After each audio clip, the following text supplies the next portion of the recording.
Por que estudar computação? Quais seriam as vantagens e em que área da computação se especializar? E será que vale a pena estudar a computação?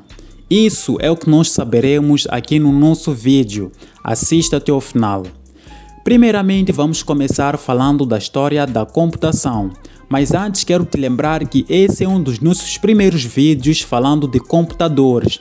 Então, sendo assim, deixe-me apresentar. Esse é o nosso canal Tudo a Ver Digital e eu sou Dércio, quem irá te dar todos os passos detalhados de como funciona o computador, como funciona cada componente, como criar um programa do zero, como criar um site, como saber manipular tanto o seu celular assim como o seu computador. Tudo isso e muito mais você irá aprender aqui no nosso canal.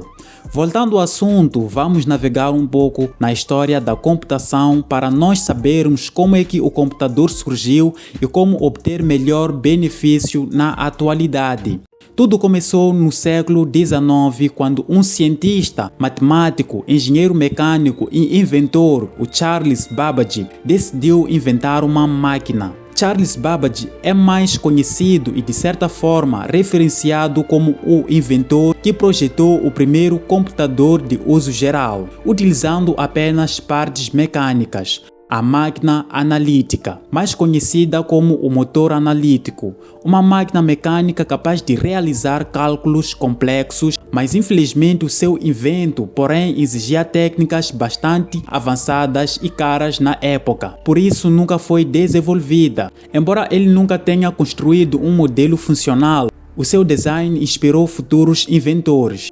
No século XX, durante a Segunda Guerra Mundial, computadores como o ENIAC foram desenvolvidos para fins militares. O ENIAC, por exemplo, começou a ser desenvolvido em 1943 durante a Segunda Guerra Mundial para computar trajetórias táticas que exigiam conhecimento substancial em matemática com maior agilidade, mas só se tornou operacional após o final da guerra. Esses primeiros computadores usavam tubos de vácuo, ocupavam salas inteiras e eram extremamente lentos comparados aos padrões de hoje.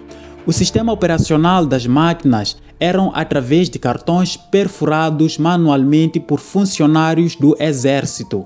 Mas foi no final da década de 50 que houve um avanço na evolução dos computadores, onde se implementaram transistores nos computadores, substituindo assim as válvulas eletrônicas, resultando computadores mais rápidos e eficientes. Essa mudança tecnológica não apenas melhorou o desempenho dos computadores, mas também os tornou mais acessíveis e menores em tamanho.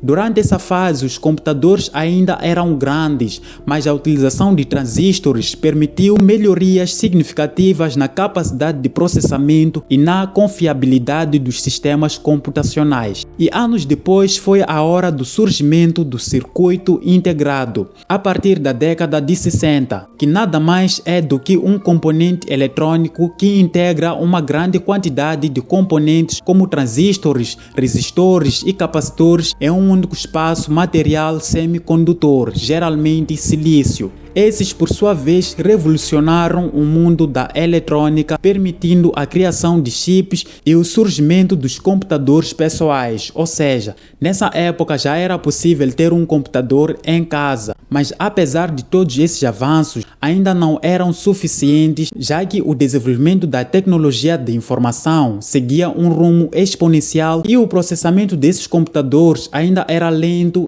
e deste modo surgiu a necessidade de melhoria dessas máquinas. E foi por isso que surgiu a quarta geração dos computadores, que é essa geração que até agora usamos. Aí os computadores diminuem de tamanho, aumentam a velocidade e capacidade de processamento de dados. São incluídos os microprocessadores, com gasto cada vez menor de energia. E também já há uma grande expansão dos computadores pessoais. Além disso, surgem softwares integrados e começam a surgir os computadores portáteis, ou seja, os smartphones, tablets e entre outros. Também com a evolução dos computadores, agora temos a quinta geração, que é a geração da inteligência artificial e também dos computadores quânticos e os supercomputadores, utilizados por grandes corporações como a NASA. Agora que terminamos com a nossa história dos computadores, podemos já responder à seguinte questão: por que estudar a computação?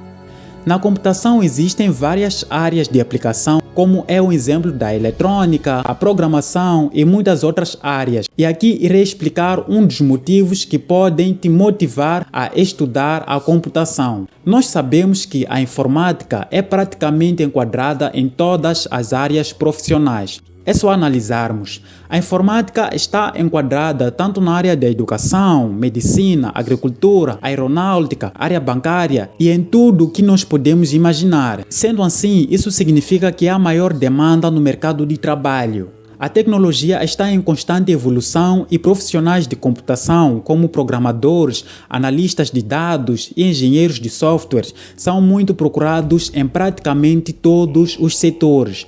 O segundo motivo pelo qual torna a computação uma boa opção é a capacidade de resolver problemas reais.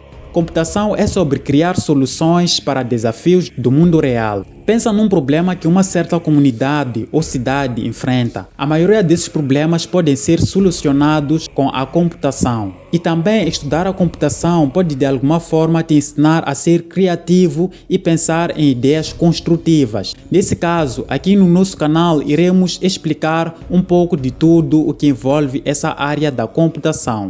Então, antes de sair do vídeo, não se esqueça de se inscrever ao canal, ativar o sininho das notificações para que a cada vídeo publicado sejas o primeiro a vir aqui e ver o melhor do conteúdo. Então, já que essa área da informática tem muitas especializações, eu irei falar de algumas delas. Primeiro vamos falar da programação, pois essa área da informática é muito vasta, por isso que eu irei fazer um vídeo especialmente a explicar sobre essa matéria. Mas o que é isso de programação? Nós sabemos que o computador é uma máquina projetada para armazenar, processar e executar instruções de forma automática. Mas essa máquina não é arbitrária, ou seja, ela não tem capacidade de criar e executar instruções sem uma manipulação externa. Então, deste modo, quem programa essas instruções que o computador irá seguir e executar é um programador. O programador usa algumas linguagens de programação para instruir o computador a executar algumas tarefas ou mesmo criar outros programas.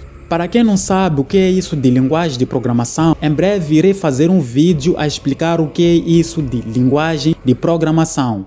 Então, essas linguagens de programação são linguagens mais fáceis do computador entender e ao mesmo tempo que o ser humano, já que o computador apenas entende duas coisas, o 0 e o 1, que fazem parte dos números binários, ou em outras palavras, ele executa as operações usando o liga e desliga. Mas esses métodos são muito complicados para o ser humano usar para instruir o computador. Então, por isso que a linguagem de programação é mais eficiente. A outra área da informática seria a segurança da informação, ou cibersegurança. Essa área está dedicada a proteger a informação na internet contra manipulações mal intencionadas da mesma, já que quanto maior for a informação, mais provável é o surgimento de pessoas mal intencionadas que irão querer fazer o mau uso dessas informações. Então, a necessidade de haver um especialista em segurança de informação torna-se mais indispensável. E outra área que irei mencionar aqui é a área da ciência de dados, que é nada mais que a área onde os analistas de dados operam, já que os dados são conjuntos de informações, então essas informações têm que ser bem organizadas para que elas façam um melhor sentido e também haja um melhor fluxo das mesmas. Existem também muitas outras áreas da informática que você pode seguir. Quem sabe no próximo vídeo eu aprofunde mais sobre outras áreas. Então, sobre qual área escolher depende muito mais de onde você se sente melhor e também de como você analisa cada área. Se gostou do vídeo, deixa um like, compartilhe e comente aí com a palavra computação, para eu falar de um outro tema especial sobre a mesma matéria.